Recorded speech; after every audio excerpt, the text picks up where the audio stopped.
And we're live. We're still here at Accessibility is Beautiful Ramp. Real access motivates progress. Sarah Morgenthau is here. She is, of course, a candidate for the second congressional open seat district race with a primary coming up on Tuesday. First of all, great to see you stop by.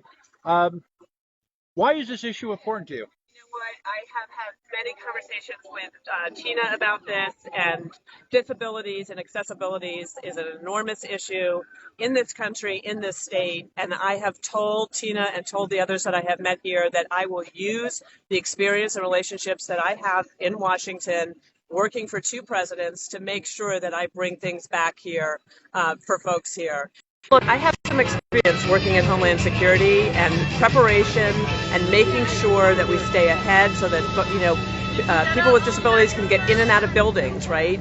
God forbid that we have, some kind of a national disaster, a crisis, and want to make sure that we stay ahead of that.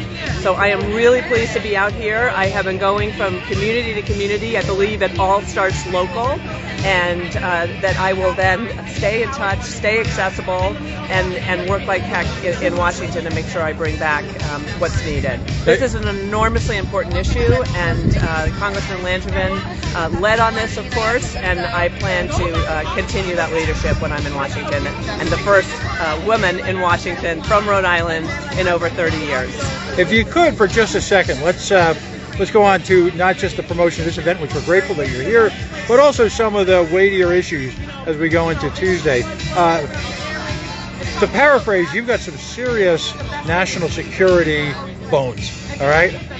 Talk about the importance of that in terms of the national perspective.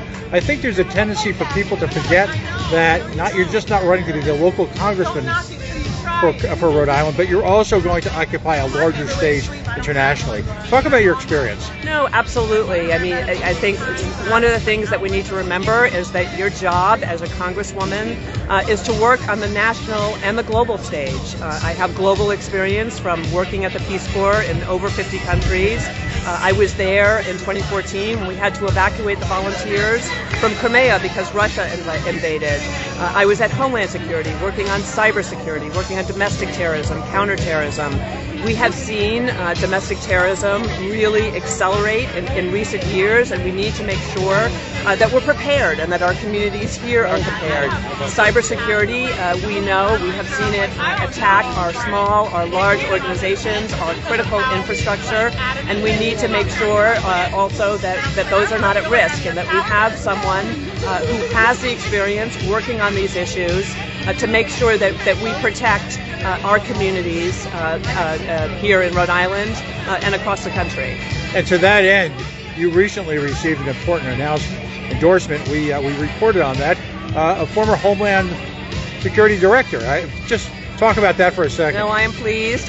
Former Homeland Security Secretary Jay Johnson, who I worked with closely during the Obama years, gave me his endorsement, as did the Steady State, which is a bipartisan group of national security and former intelligence and military officials. And it's because I have worked on these issues. I have worked with Republicans. I have worked on Democrats on important issues to make sure that we get things done. You know, it's less often about partisan politics and about what issues do we have and what can I do to resolve those problems in Washington and bring resources back here to Rhode Island. Well, thanks very much. Enjoy what's going to be possibly the most hectic weekend in Rhode Island politics in a generation. It's all coming to this crazy close on Tuesday. Best of luck, and of course, enjoy the time, because it's an astonishing moment in history. No, I feel fortunate to be able to meet the voters across the district. It's been the greatest honor, and it would be the greatest honor to serve as the first Democratic woman in Congress in Washington from Rhode Island.